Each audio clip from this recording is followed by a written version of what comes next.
the hoops. For the people, by the people. For the culture.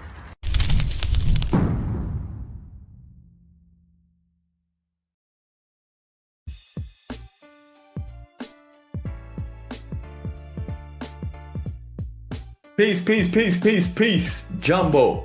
Welcome to the VITAL HOOPS Podcast, right here on Black Power Media, Reloaded. My name is Fernando Cardenas, aka International XB. I am your host. This is episode number 89.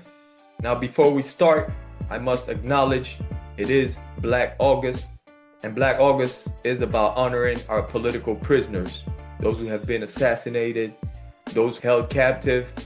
But yeah, that is what Black August is about. And in order to honor our freedom fighters during Black August, we study, we fast, we train, and we resist. We make sure that we are a part of a revolutionary organization, and we do the work. For a lot more on Black August, down in the description is a link to episode 63 of the VITAL HOOPS Podcast, featuring Kalonji Changa, Long Live the Dragon. And below that is Black August, the Untold Story. Check that out and do what you gotta do for Black August. This is a very important month. Okay, today is August 7th. Today as this podcast drops, episode 89. And August 7th is a very important date because on August 7th, 1908, the Independent Party of Color was founded in Havana, Cuba. For those of you who may not know, the Independent Party of Color was the first black political party founded in the Western Hemisphere. It was founded by Evaristo Estenod, Pedro Ibonet, and other African veterans, Africans from Cuba, veterans that have fought for the War of Independence against Spain. If you want to know more about that, there's also a link down in the description to AFROPIQ magazine, volume 2. AFROPIQ magazine is the online digital magazine of Black Power Media. And on volume 2, I wrote an article with my comrade Vlad about the Independent Party of Color. And make sure you check that out. We also commemorate those great leaders. And it is still the centenary of Frantz Fanon, Patrice Lumumba, and Malcolm X. We're going to get a little bit into that with our guests, specifically Malcolm X and Marcus Garvey, because our guest definitely has some skin in the game and he got some things to talk about. So with that being said, our guest is a journalist, political analyst, writer, editor, lecturer, and most importantly, Pan-Africanist activist and organizer. He was born in Equatorial Guinea and he resides in Spain. He was a member of the Black Panther Party of Spain, and he is the founder of the Pan-Africanist Fourth International Movement. Our guest is Abuy Nfubea. Abui, welcome to the VITAL HOOPS Podcast. How are you, my brother? I'm very happy to be with you, my brother Fernando, and all the people in the Black Power Media, brother Colonji, all these people in Atlanta, Georgia. And I'm very happy to be here in this centennial of Brother Mowale Malcolm X. Thank you to invite me. Yes, sir. It's good to have you. It's good to have you, man. Listen, for those who may not know, you have been doing a lot of work, as far as Pan-Africanism, especially when it comes to, Spanish-speaking countries. Can you please introduce your organization to the people? Let the people know about La Cuarta Internacional, the Fourth International, and how long have you been doing this work? Well, the Cuarta Internacional, the Fourth International Pan-Africanista, Garveyista, Cimarron, Rastafari, Womanist, is an international organization who want to walk in the line of the most excellency Marcus Mosiah Garvey.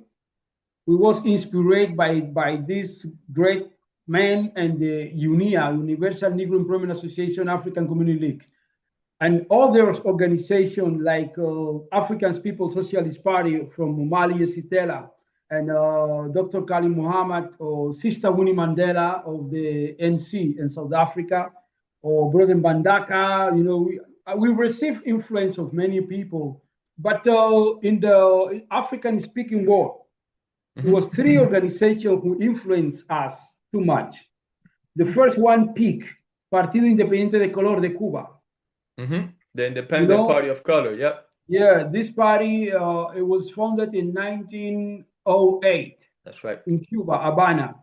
The second one was el PAN, Partido Autóctono Negro, the Black Autóctono Party in Uruguay, 1923. And the third one was el Partido de la Frente Negra, the Black Front Party in Brazil. So, and the last one was Monalige, Movimiento de Liberación de Guinea Ecuatorial. These three groups influenced us. We was young teenagers in the new Black Panther Party in Spain, fighting against skinhead Nazis. It was those terrorist groups who was killing black people like Lucrecia Perez. They attacking, they bombing Africans.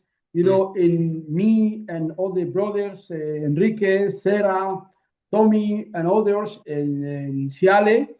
And we started the new Black Panther Party to defend African community in Spain because they was killing us. You know, they was attacking us, they was terrorizing us, and we separate from university activists, and we went to the community, went to the girls, went to the church, we went to the Padre Acier. He was a churchman. You know, we connect with the Teología Negra de la Liberación, the Black theology. Black theology of liberation. Cohn, yeah. Yes, Brother James Cohn and others. And we connected with some great man. It was a red man they called Malcolm X. And then we connect with the hip hop movement. Yes.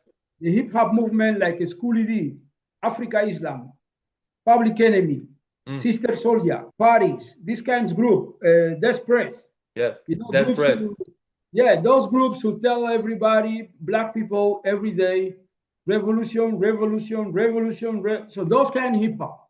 See, this is very important what you're saying here, because a lot of English speaking brothers and sisters don't necessarily know what, you know, us, you know, Spanish speaking Africans go through around the world, and our resistance as African people. So this is very important, man. So thank you.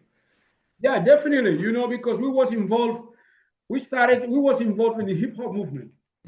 And I meet some brother they call Tommy, Antonio Luandeme.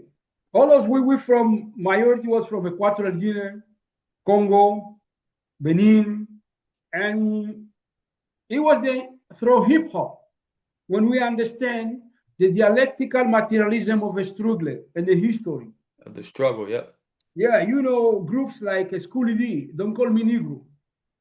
Schoolie D was a great group before Public Enemy. You know, brothers like Professor Grief. In that time, hip hop was Sister Soldier.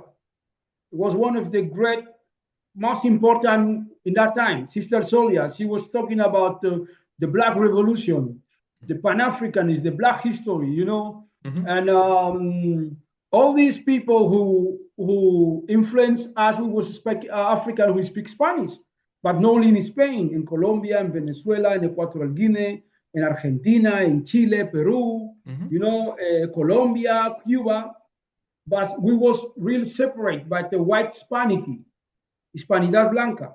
Yeah. So white Hispanity was controlled or mine. So when Malcolm came, we realized that, wow, this is the real motherfuckers, you know? And when after that, Dr. Kali Muhammad came, said, wow, Dr. Kali Muhammad, Sister Winnie Mandela came, the most fairest woman in the history. The woman who be in front of the apartheid movement. So Sister Winnie Mandela in front of a struggle with the police, with the terrorism, people attack her. She was like Marcus Garvey, you know? So when we was loving Malcolm and Huey P. Newton, but we didn't understand that Malcolm, Huey P. Newton, Sister Winnie Mandela, all of them come from Marcus Garvey, you and I, and Rastafari. Yes. I wanna make a point on that. hip hop was very interesting, but the reggae movement was so interesting too. Group like Black Panther, yes, group like Inner Circle, Barney Spear, Christopher Columbus is a liar. That's right. Bob Marley, you know, Yeah. all this reggae, because when I went to London, I was 19 years. So I'm involved in the reggae music with the Jamaicans community. In London, yes, of course. So I understand that Black people is in one aspect, but the ideology is a global aspect. That's right. Yeah. To understand the ideology, I meet in London people like Brother Lyndon Bandaka, people like Buddy Larrier, people like Sister Affion, Sister Esther, Sister Kai. It was people like Sister Jerry, and the great man, P.I.C, called Ntumbasa, Lester Lewis, and many people who make me understand the ideological context of the African struggle. Not just I'm black, I'm this, no, ideological. I understand that you have Black people who is reactionary. That's right. You have Black people who have ideological. We must to deal with ideology. We must to deal with the narrative. You know? Yes. So that was the beginning of the necessity to build an international Black organization for African people who speak Spanish. That's right. You know what I mean? So I traveled around Latin America. I went to Bolivia, Colombia, Ecuador, Chile, Argentina. I went to Cuba. And I see the same thing. African is second, third, fourth class citizen. They even, you know, why African are second class or third citizen? Because we don't want to be Africans. So when we don't want to be what we are, people don't like us. You understand? So I see the same in Cuba, in Puerto Rico. I went to Colombia. I see the same thing. Black people running away from their own identity. That's right. That's what Bob Marley said, running away, running away. Running away. But you can't run away from yourself. So people is running away, you know, all the way. So I understand that we must stop running away. That time, I was member of the Youth League in the first Pan-African International. His headquarters was in Tripoli, Libya. Okay. NATO destroyed Libya and killed Gaddafi, all this. So I spoke with Gaddafi many times. I tell them that we need a single organization for African people who speak Spanish. Gaddafi was always, no, you must talk with Lula, you must do this, you must be with Chavez, you know. We told him, yes, President Comandante Chavez is good. Oh, Lula is good, but we need a Black organization. As Marcus Garvey said, Marcus Garvey went to send delegation to Paris when the German, French, and English, it was divided, and the German colonies. You know, Marcus Garvey told them that I'm the representative of the African people. I need to be part of this situation. That's right. You know, we need to get an organization just for African people who speak Spanish. That's what I say. Gaddafi in Libya. I travel around the world. I meet with Lula. I meet with Hugo Chavez. I meet with many people. Tell them that this necessity. Many of them didn't see the role because the white leftists, they say, no, you are broken the working class unity, blah, blah, blah, you know, all this. Yeah. No, Marcus Garvey, he was the man who see that clear. Yeah. He was the first man to see that clear. Marcus Garvey traveled for Panama, Costa Rica, Chile, Honduras, Brazil. Marcus Garvey is not stupid. No. Marcus Garvey make a newspaper, Mundo Negro, Negro War, in Spanish. You know that Spanish, Africans speak Spanish is the majority, more than English, more than French, more than Portuguese.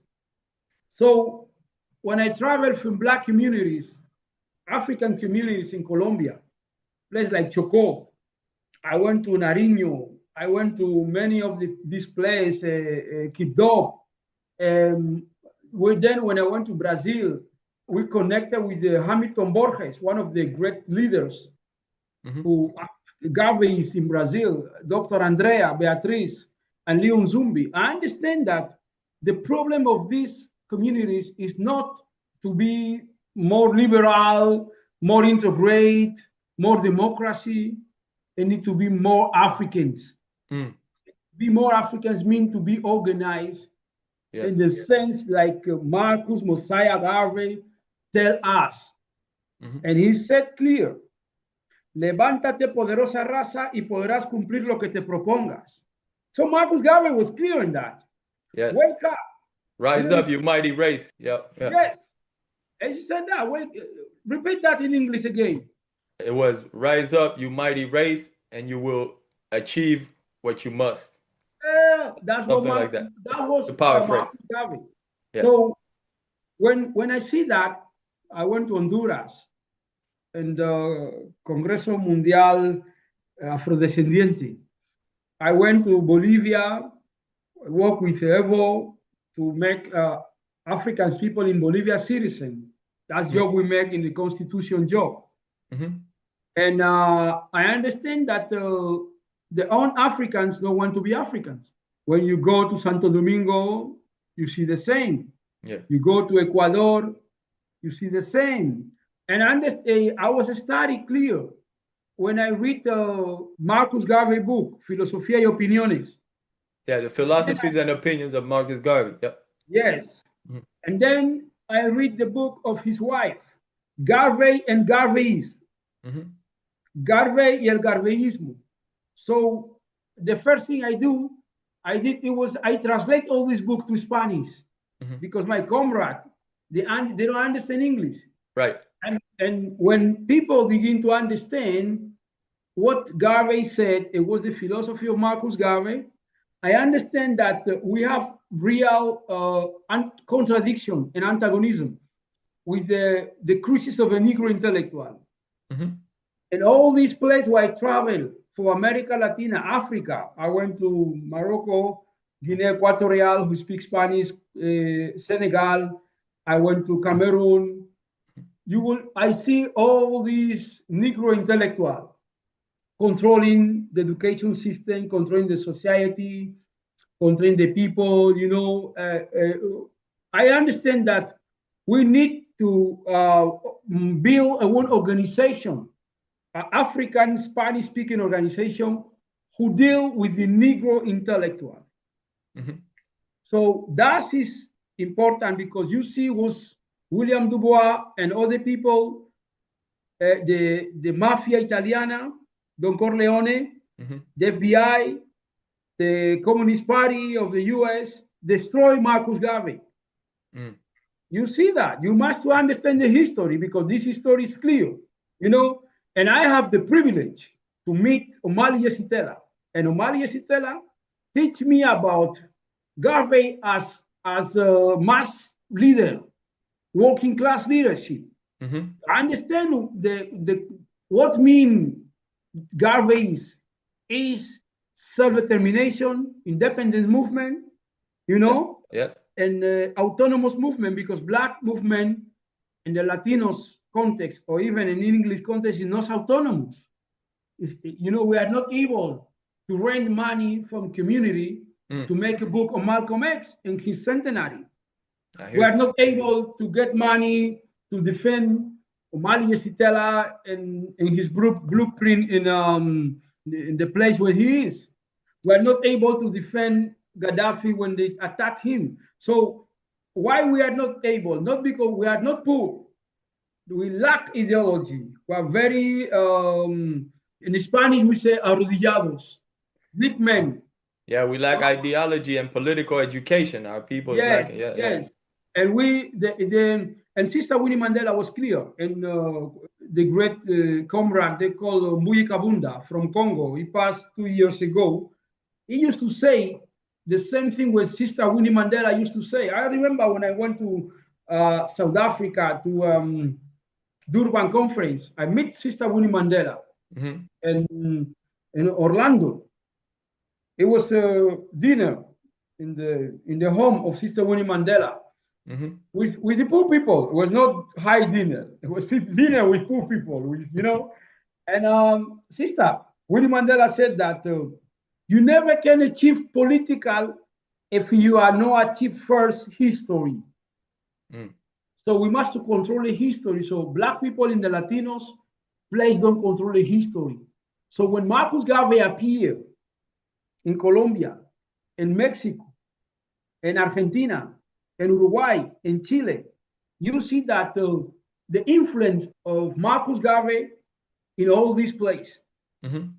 The people like Equatorial Guinea, where I'm from, in Africa. Yeah. It was 2 chapters of the UNI in Equatorial Guinea. Yeah. And this chapter was founded by activists, Caribbean activists, freedom fighters who come back from Ethiopia to fight against Mussolini fascism. Yes. That those people who come, they stop in Guinea 2 or 3 months, they found the chapters. Mm-hmm. And these chapters, it was the beginning of the groups they call Cruzada de Liberación Nacional. Mm-hmm. And then this group, Cruzada de Liberación Nacional, became, in the 40s, and the 50s and 60s became Monalige, Movimiento de Liberación de Guinea Ecuatorial. Mm-hmm. And the other one was the IPG, Idea Popular de Guinea Ecuatorial. It was, many of these people come from Garveyism. Yeah. You understand? It was coming from Garveyism until finally Macias Nguema, who was the president who expelled Spanish from Guinea, he was really connected with this tradition of resistance of Africans through Garveyism in the church in Santa Isabel and Bata and Malabo. Garveyism was inside the church. Mm-hmm. So in Uruguay, it was the people who was living in exile from Cuba, and T. Booker T. Washington was supported the struggle of Estenos, Cuban, black African Cubans, Evaristo Tenos, yeah. Spain. Mm-hmm. So when T. Booker T. Washington died, they make him tribute in Montevideo. Okay. And this big event, it was a mass event in Montevideo. And this event, it was the beginning of the newspaper they call Nuestra Raza. Okay. And and this newspaper, it was the running. Finally, the lawyer they call was one of the groups of the people who built. He said black people must to have party in Uruguay. Yeah. Partido Autóctono Negro. The name Autóctonos is very important. Yes. I mean, the Africans is autochthonous from here. Yeah. Not just bring me Italy from Europe, bring me people from Europe to Uruguay, to whiteness, Uruguay, you expel black people from the city. And no, it's a we need the party. Mm-hmm. And other ones, but at the beginning is in Cuba, because when people want to understand Cuba, they see Cuba only since Fidel Castro. Yes. Before Fidel Castro, people don't understand anything. Yeah. And you can explain the history. Henry Clark told about that. We must go back to the history. Akinjelo Moya, one of the great intellectual, told that we must go back to the history. That's and right. Sister Nkechi Taifa, all these people great people who know all time back to history. Yeah. Emilio Badele, all these people, Today, when this show drops, it's August 7th. So that's actually the day that the Independent Party of Color in Cuba was founded, the P.I.C. Talk to a little bit about that. You said that was great influence for you and for a lot of movements, because this was the first political party, all black political party in the Western Hemisphere. And like you said, it's a history that's not spoken about. Right? It's very important what you said, because when we talk about the Garvey mounds, Mosiah mounds, we talk Mosiah mounds starting in Cuba. Marcus Garvey, when arrived to Cuba, he come to honorate the founder and leader of the P.I.C.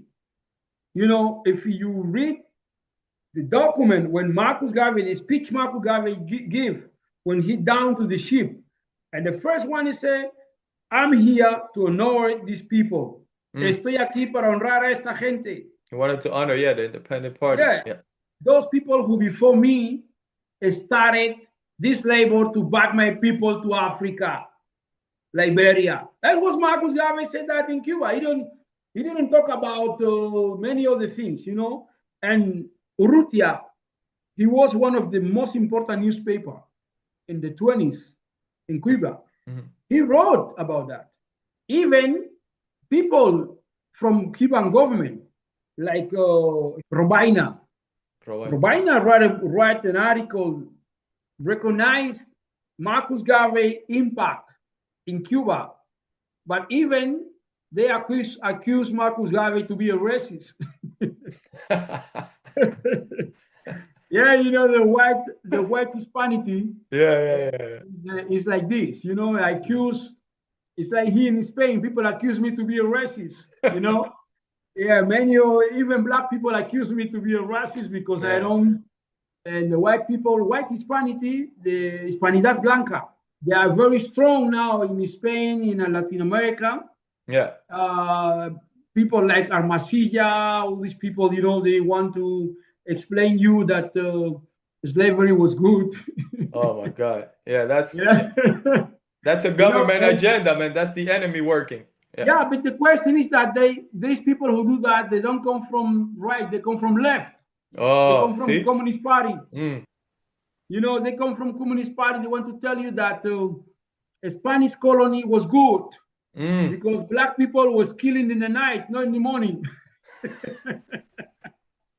So many Africans in Latino speaking, they don't know about what's happened one day in Cuba.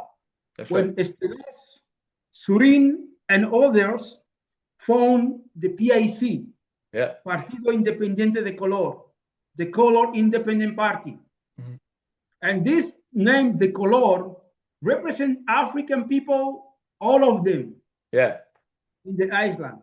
So when the struggle against Spain happened in Puerto Rico and Cuba and Filipinas, when Spain lost the empire, because the U.S. became the empire, Uncle Sam took the power and kicked Spanish, from the NBA. You understand? Spain no play NBA more. Spain is not in the draft. Right. Like players, like Magic Johnson, Larry Beer, or something like this. No more. So the U.S. control Haiti, control Cuba, Puerto Rico, became Uncle Sam. So in this context, the same thing happened in the U.S. when Lincoln was president. White Cubans, all of them Catalan, began to make law against Africans. Africans cannot be in army. Africans cannot be in the university. Africans cannot do that. Africans no vote. Many of these laws, the white people begin to pass law to kick out the democratic right of the African people in this context. So in this context, Antonio Maceo and other Estenos, the militaries, they was writing articles protesting in the newspaper they call El Porvenir. And this newspaper was African newspaper since more than 40 years before. So when Africans see that white people, they are going in the same line to back to slavery, that's happened in the Jim Crow in the US. Remember that the black people was free. But with Lincoln, after Lincoln died, black people became Jim Crow. They was killing them, they was doing there, they was terrorizing them, the Ku Klux Klan coming. So in Cuba, it was the same project because African was majority in the field, in the countries. Yeah. So the vote of Africans, it was the vote of the people, and the African was very, very conscious in political participation. Mm-hmm. What the government do? The government expelled many Africans, black libertos, to Equatorial Guinea. Others went to Liberia. Others went to Sierra Leone. But many of them say, we don't go no place. This is our nation. We will fight here against these honkies, and we will stop them to kill us. Yeah. And we will get all right. That's why the Africans organized that day in La Habana with Surin and others. It was military like Estenos, Martinez Ordu, and others. And they formed a political party, and they registered the political party. The government admit them. Yeah. Then the Cuban government said that this party is racist because this party built by black people. They admitted them because they thought they weren't going to do anything. They thought they weren't going to have any popularity. But then when the people started backing them, then they had a problem. The government had a problem. They had a problem because they believe that Africans, they don't have no political conscience. There was international conscience. There was the most electrified party in that time. Right. In the time when countries like Spain, Italy, French, or Germany don't have parties. Right. So Africans have the capacity to build a mass party in Cuba, and they say, look, with the name, independence, very important, self-determination. Yep. Party of color people. It was the Africans people. Yeah. So we call Africans people to unite. In the first round in the elections, the party won 57% in all Cuba. Wow. So the government afraid. Yeah. The government afraid. So this nigga want to expel us from the plantation. The government said, no. This is not the end of the MBI between Detroit Pistons was my team and the Chicago Bulls. No more. Listen, brother. Another thing that people don't know that are very confused with, including in Cuba, people don't even know this in Cuba. Marcus Garvey's Universal Negro Improvement Association had many chapters, successful chapters in Cuba, right? I think it was one of the countries that had the most, Yes. Talk a little bit about that. I think it was 11. Was it 11 chapters in Cuba? But that history was completely erased pretty much from Cuba because today they don't speak about that. It's the two countries, República Dominicana and Cuba. DR and Cuba, yeah. In República Dominicana, Marcus Garvey have more than 20 chapters. In the region they call Locolos. It's in a region because Jamaicans and the Caribbean people, they come to work in the Panama Channel, and other ones come to work in the Panama Canal. Yeah. Yes, and all other ones come to work in the Santo Domingo Sugar. They call today Batelles. Other ones come to Guatemala. To work in the construction, in the building of a train in Guatemala. Yeah. It was many of them, other ones went to Panama to work. So Costa Rica. So it was like now. Africans move from Africa, from Senegal to come to Europe to work. They went to Paris, they went to London. It was the same. Yeah, of course. Yeah. African was moving in around the place. And Cuba, it was about 19 chapters. Wow. In Cuba. All of the chapters have their own president, their own tesoreer, their own flag, their own organization. This movement it was because the question of the black nationalist, because Marcus Garvey brought people, African people, a national identity, an international identity, because we don't have a national identity. You go into Panama, they kill you. You go into Costa Rica, they kill you. You go into, you come from Senegal. Now people come from Spain, they kill them. People go into France, they kill them. People want to go to Germany, they shot them, the police kill them. It was the same. Yeah. So when Marcus Garvey comes, said that that's must to finish. My people not gonna live out of any protection. Because today, when a black man from Nigeria, a black man from Senegal, a black man from Sierra Leone, Costa Rica, when white police kill them in Europe, the embassy don't do anything. So they don't have any nationality, any sovereignty.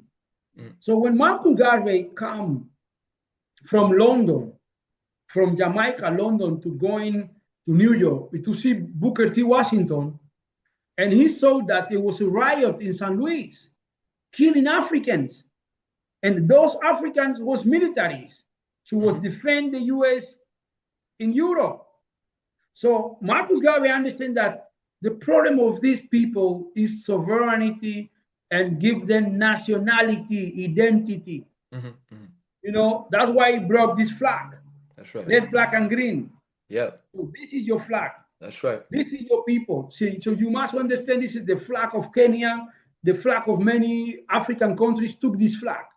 Yep. So in Santo Domingo, in Cuba, it was the most chapter out of the US. You understand? Yeah. Out of the US. So there is a book written by two Dominican professors, Garveyismo in Santo Domingo. It's a great book, so people must read. Okay. And we are a Cuarta Internacional organization. That is the job we are doing. Okay. We promote, organize, radicalize African people who speak Spanish in terms to be part of the solution. That's right. When I was young, I went to London as Rasta man with my dreadlocks, but what I see is that African people speak English, make Malcolm X, make Martin Luther King, make Winnie Mandela, make Kwame Nkrumah, make Jomo Kenyatta, make Walter Rodney. African people who speak French make Fanon, Leopold Sédar Senghor, Aimé Césaire, you know, those people like Thomas Sankara. But when I grow up in Spain, I understand that the only things African people who speak Spanish make is the football players. So I look my role and say, where is my Malcolm X? Right. Where is my Marcus Garvey? Where is my Winnie Mandela? Where is my sister Affiong, Ele Affiong? Where is my sister Exterekwa, Stanford? Where is this woman? Yeah. I understand that we don't have these people, and we need to build. They're hidden from history. You know. We need to build an organization. I decided to put all my life in order to build this organization around the world. Today we have chapters in Colombia, Ecuador, and Venezuela. We have Congress in Cali. It was a strong job, Equatorial Guinea, in Spain, in Portugal, you know, because we understand that this question of Hispanity is not folklorical. Right. It's political, sociological, epistemological, and spiritual. Because African people who speak Spanish receive a different colonization. Yeah. As brother Cyprien Milibi in his book, El Grito Africano por el Derecho a Existir, he cleared that. He pointed out that clear that African people who speak Spanish, Portuguese, and French, it was colonized by what Bob Marley or Fela Kuti call direct rule. Direct rule? Yeah, and this song they call Wata Wata, and Fela Kuti, Wata Wata is this song. Yeah, and Bob Marley have this song when he say, every man got the right to decide our own destiny. It's okay, right. This kind of slavery. So English and Germany have what they call indirect rule. So it was two kind of slavery. Yeah. Two kind of colonialization. You know, for example, Spanish never make apartheid. By the Dutch make apartheid. Yeah. Spanish don't make apartheid, but they make you apartheid. That's right. Yeah. You understand? Yeah. So there are different kind of actions. That's why you see many of Africans from Latino speaking, they're waiting that the government love them. Yes, because it's in the tradition. Yeah. Go to the church, the pastor love you. You know, it's like this. Until today, you know, people they are waiting in the context of the white man. What they call the master. Yeah. The master do. We see many government in Africa who speak Portuguese, we speak Spanish, we speak English. They're the same. Yeah. They're waiting what the Europe doing. They're waiting what the French doing. Yeah. Franco Cefa, all this, you know. They come to Africa, and they don't need to say Senegalese government do this. They only do, you know. Yeah. The new government of Senegal is doing what the French tell them do. That's right. French didn't tell them kick out 25% of the workers in the street. Is the Senegalese government do that? You know, they kick out people in the street. People don't have job because the money who French they give them, it must be to kill the half police, to control the population, because they don't want the people going to Europe. But at the same time, they don't let them get any economy in their own country. Yeah. And French government don't tell Senegalese government do that. It's their own Senegalese government because the slave master, you remember what Malcolm X explained that very clear. Yeah. Malcolm X he said when the house of the slave master is burned, he said, "Oh, master says, or how is burned? Oh, you know, my master, you know, or astronaut. When that's you right. know when some of the U.S. going to the moon, these Africans in the USA or astronaut. So that's what Africans do in Senegal and Mali and Burkina. And they was doing in Mali. They don't do more. In Burkina Faso, they don't do more, but they still do in Equatorial Guinea and Nigeria and Costa de Marfil. They're doing the same. That's right. So when President Hollande and President Macron, when Macron come to the university and Sarkozy come to the Cheikh Anta Diop University in Dakar, he insulted African people. He said that you are in the darkness, you don't want to be in the progressive. Yeah. And all the people in the room clap him. You know? Crazy. It's crazy. And when they do that and the most powerful black leader and intellectual Pan-African in the history is Cheikh Anta Diop. So he's doing it in Cheikh Anta Diop University. No in Obiang Gema University. No. Right, Cheikh Anta Diop University. So he broke, you saw the people what's going on. So the same thing with Malcolm was explained that. Yeah. Malcolm, you know, in my life, Malcolm was very important in my life because if I didn't meet Malcolm, maybe I'm criminal. I'm in prison. Yeah. Or I'm in Africa working for dictatorship of Obiang. Wow. That's why when I meet Malcolm, I decided I don't want to stay more in the law faculty of the university. Okay. I don't want to be lawyer to, you know, businessman, all these things that we Africans or family tell us to do. Yeah, we aspire to be in the system of oppression, right? Yes, going to Africa, oppress people, take their money, become corrupt, all these things that black people send their children to school not to change the reality, Right. but to get some opportunity in the system. Yeah. That's Absolutely. why when you go into university, you see people, black people in the university, that they are not interested in change nothing. Right. They know that if you have a PhD, you will be a minister in Gabon, you will be minister in wherever, you will get money, you will, and things became, so when I meet Malcolm. You will follow the status quo. Yes. So listen, I want to get right back to that, to what you were saying about Malcolm. I want to know a little, because now, we're celebrating 100 years of not just Malcolm, but also Frantz Fanon, Patrice Lumumba, and, obviously Malcolm X. From the beginning, you spoke about Malcolm and the importance of Malcolm. Talk to me a little bit about that, the importance of Malcolm X for you, but also for the Spanish-speaking Africans in general. Today, its relevancy today.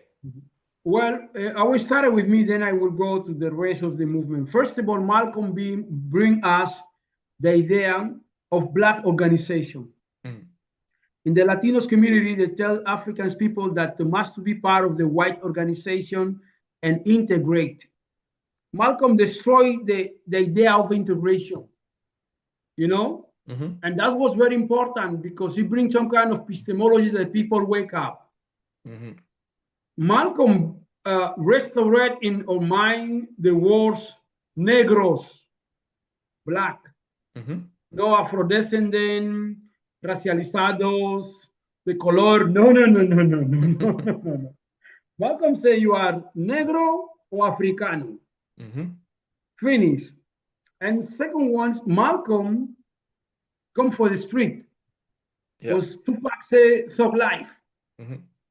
And when hip hop come into our life, we understand that is the manifestation, social cultural manifestation of resistance of Africa, like salsa, merengue, bachata, reggae, soul, rock. But when people talk about the culture of hip hop, they are talking the slave master and the white people, because they consume hip hop like despoliticized, So the tradition who come from Sister Soulja, Brother Professor Griff, Chuck D, Flavor Flav, and finally Desprez. Desprez is the continuation of this vision of the hip hop of a tool, instrument of freedom of Africa people and socialize and politicize young brothers. I remember when I found the Black Panther Party in Spain, it was after read one of the pamphlets of Banshee Carter, and with the idea of Huey P. Newton. When Banshee, in here he said that you must to organize the lumpen proletariat brothers and sisters. That's why we went to Madrid, to Barcelona, and we started to unite the gangs. Simplemente Hermanos, Los Color, Los Bra, Radical Black Power, all these, groups of gangs of young brothers. And what we do, we politicize them. We give them politicization, and we give them what we used to call, we give them discipline, militancy of political, and those ideas coming from Malcolm. Malcolm was the only voice in the street, in the hip hop movement, who really represent young brothers while they're looking for Africa Bambata, all this group, Soul 24, all these people coming from many places. And Malcolm influenced people in Latino and Latin speaking. For example, in Chile, Malcolm influenced the beginning of the group they call Pantera Negras. This group, Pantera Negra, it was founded by inspiration of Malcolm X in Chile during the Pinochet dictatorship. This young brother, there was the government, it was behind them, like politician. Right. It was underground. And the same time, like a Black Liberation Army was underground in the US. Yeah. So we must really to understand Malcolm's significance in place like Colombia.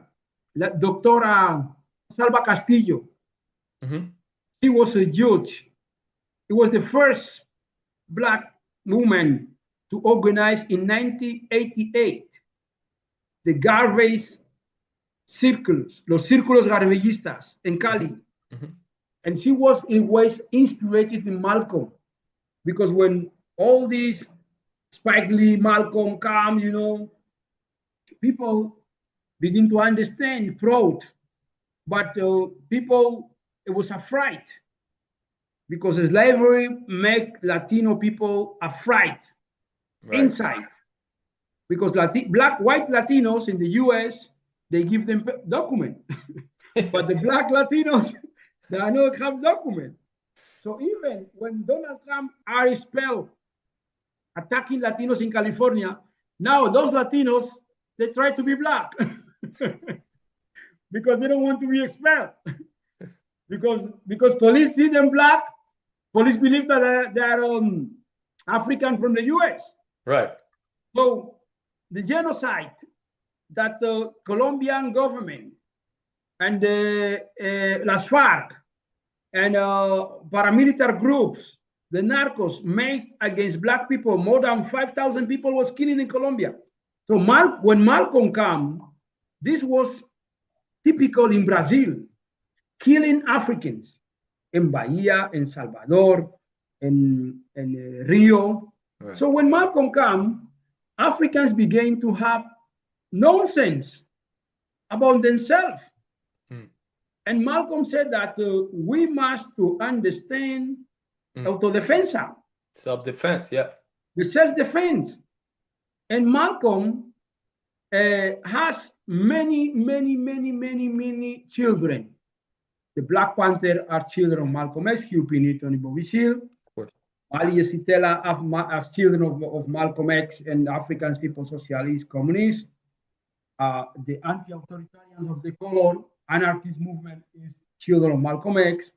The MOVE and Sister Pan Africa are children of Malcolm X.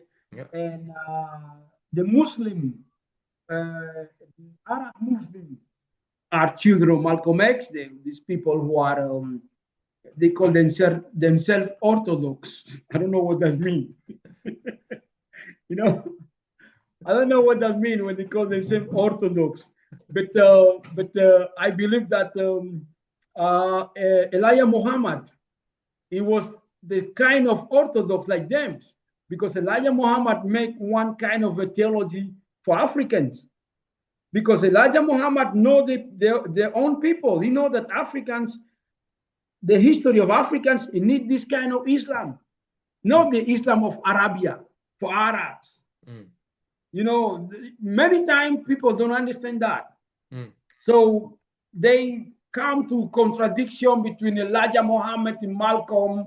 He make that contradiction as part of some kind of ideology. You understand? Yeah. Marcus Garvey have contradiction with William Du Bois.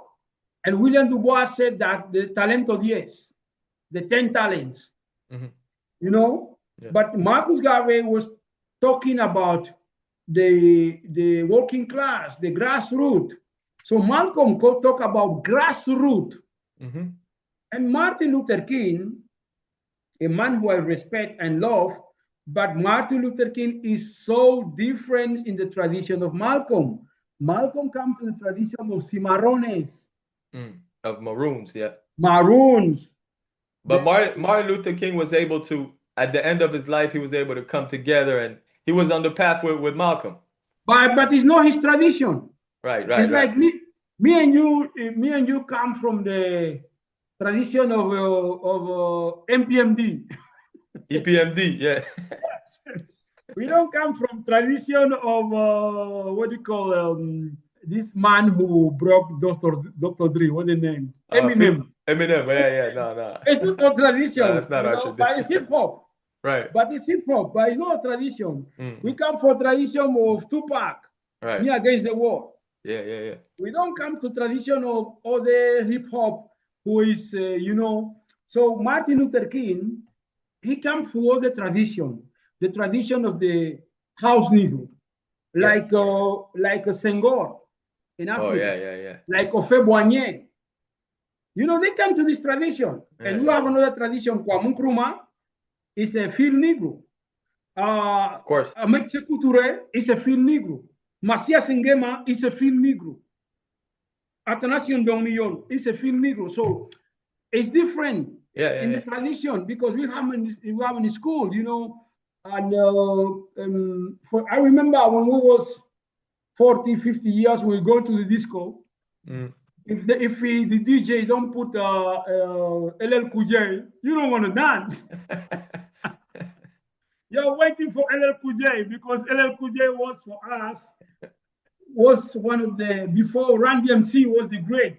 Right. But when, Run DMC, you remember that song of Run DMC, Mary, Mary was your bogey, Mary, Mary, I see your hobby. That was Run DMC, where say LL Cool J come with another words, it was the I Need Love. Yeah. I Need Love. So we was waiting to put Run DMC, and then or put Run DMC or put LL Cool J. So that is very important, the tradition you come from. Yeah. And Malcolm broke one tradition of the new leaders in African Latin community, like Hurtado in Ecuador. They killed Hurtado 5 days before he became president. Wow. They killed him in the door of the parliament. Yeah. Like Peña Gomez in Santo Domingo. It was Malcolm who brought these people this kind of a vision. Peña Gomez brought 6 million of women in the street in the capital República Dominicana. 6 million. Wow. You understand? Finally, the government of Santo Domingo and the white ruling class, they said the Peña Gomez cannot be president because his mother was IT. Okay, his mother was from IT, yeah. Yeah. And Malcolm broke leaders like Quilombo X in Brazil, one organization they call Quilombo X. There was the most important fear leader intellectual in Brazil in all the time, Hamilton Borges. He's still alive. Dr. Andrea Beatriz, Leon Zumbi, those movements they call Campaña Realla. It was Malcolm because it's Quilombo X. X from Malcolm X. Yeah. And all of them, they told me was the impact Malcolm X for them. Of course, yeah. We're going to places like Argentina, Peru. In Peru, it was an organization they called Movimiento Negro Francisco Congo. This organization, it was building in context of Sendero Luminoso was killing people in Peru, like animals. African was encouraged by Malcolm. They built this organization. 1989, and this organization in Peru is still, until now, it was influenced by Malcolm. Right. Me, Tommy, Sarah, my brother, my cousin Pablo, and other friends, Sarah and Ciale, we didn't was friends as personal level. Our friendship was because all of we five, we was crazy for Malcolm. Yeah, you were comrades. Yeah, you were comrades. Yes. Yeah. We was reading Malcolm all the time. We were reading newspaper. We was reading book. We would see films, and we started in the weekend in the house of Sarah, eating pizza and reading and talking about Malcolm every day. And people like me, it was come from listen punk music, La Polla record, or tattoo. And in those punk music, it was telling things on Malcolm, like Sociedad Alcohólica. It was putting Malcolm records telling the house Negro, field Negro, the house Negro this, and music. So then when we meet Public Enemy, when Public Enemy come, it was like, wow, Professor Griff, S1W, Sister Soldier, Chuck D, and Flavor. You know, and we opened first one, Public Enemy Fan Club. Oh yeah, in Spain. So, and the group of Public Enemy Fan Club was the base of the new Black Panther Party. Wow. Because all the brothers in the high school, in the campus, in the university, that there was inside of the Public Enemy Fan Club, there was really socialized with the militancy, with the speak. You, to be part of a Public Enemy Fan Club, you must read Malcolm X biography almost 3 times. Yes. We was reading Malcolm X biography 5 times, you know, to see films, the Spike Lee film, many times, you know, and the same thing happened in Argentina with Sister Leticia. She was impacted with Malcolm, with his father, and you know, with other people. And we going to place like Cuba or place like Colombia. It was Brother Mbolo Etofili. He said that the Malcolm was the Bible of these people in Colombia, students. Of course. In the university, University del Valle, in Cauca. So the people, the young Africans there, they see Malcolm and they begin, because the government want to impose Martin Luther King or William Du Bois. That is the same here. The government want to impose William Du Bois, Martin Luther King, but the young people discover Malcolm and what? And music. Music is the base of independence. Music is the base of the philosophy of African liberation. If we don't control music and we don't control poets, we don't control the industry. So we don't have the capacity to bring new leaders because all the revolution is cultural. Mao Zedong, all of them, you know, Jesus, Muhammad, all these make this cultural revolution. So when Muslims tell you that Muhammad said that you must speak Arab, it's cultural revolution, Arabization. They want to Arabize you. Arabization. Revolution. You know, when the music, when Bob Marley said that Selassie is God, it's cultural revolution. Because Bob Marley is using reggae to politicize people and to continue Garvey's vision through spiritual leadership. So I think one of the guys to make this in the present, it was Brother Lyndon Bandaka. He invented Black theological spirituality for African people in the present, as the same as Elijah Muhammad do, as the same of IT people do during the revolution, as the same of everybody do, as the same of Muhammad do, Moses, you know, everybody do, because that is the question. Well, I think we're going to finish, no? Because we're coming to an end, man. This is great. Thank you, Abui, for being here and for all the work that you do. You know, could you give us a book recommendation, 1 or 2 good books that people can read? Well, two of my last book is I wrote a book is the Malcolm X and the Hip Hop Generation. Other one is Afrofeminismo, 50 años de lucha de mujeres negras en España. Right. And the last one is Malcolm X, Conversaciones sobre la hispanidad. Yes. Are any of those available in English? Yes, we want to translate some of one in English, but one of the problems African movement has today is the question of internationalism. Right. Because people tell you, hey, give me this in English. I said, but God don't speak English. Marcus Garvey didn't say somebody, I don't speak Spanish, give me this in English. When Malcolm X went to Nigeria to university, they call him Mawale. He didn't do that. Mali Yesitela come to Spain, he don't do that. When Mali went to Africa, you know, this internationalist vision must to back to African movement. They are very Anglo-Saxon. They are very, that's true. You know, very local vision. Yeah. You know, Garvey was great man because he have international powerful vision. And the language is not the problem. That's right. I don't speak Spanish, I don't speak English, I don't speak French, I speak Garveyism. That's right.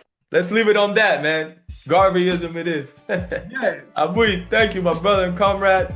I appreciate you. I'm gonna have the link to some of your Facebook, yes. Tomás Tío Tom, Abuy Nfubea, Facebook. Okay, definitely. The link is down in the description. You can see what Abui is working on over there. And we appreciate you. Hopefully we have you back soon, another time for more conversation, brother. Okay, brother. Thank you very much. Uhuru, my brother, Uhuru. All right. That was episode 89 of the VITAL HOOPS Podcast. We give thanks to Abuy Nfubea for being here, for the work he has done over the years. Make sure you check him out on Facebook. Link is down in the description as well. Also, make sure you get to blackpowermedia.org and check out the merch. We got some new designs new designs coming. Make sure you support. Link is down in the description as well. The struggle continues. Black August, long live the dragon. VITAL HOOPS, for the people, by the people, for the culture. Uhuru.